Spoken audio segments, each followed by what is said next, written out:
Dengan saya maju sebagai bakal calon ketua PBI karena atas hati nurani sendiri, jadi tidak ada paksaan apapun.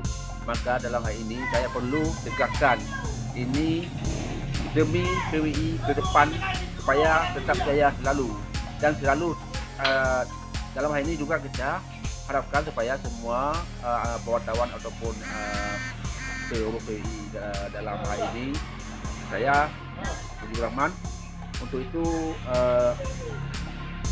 calon naik sebagai bakal calon periode 2024.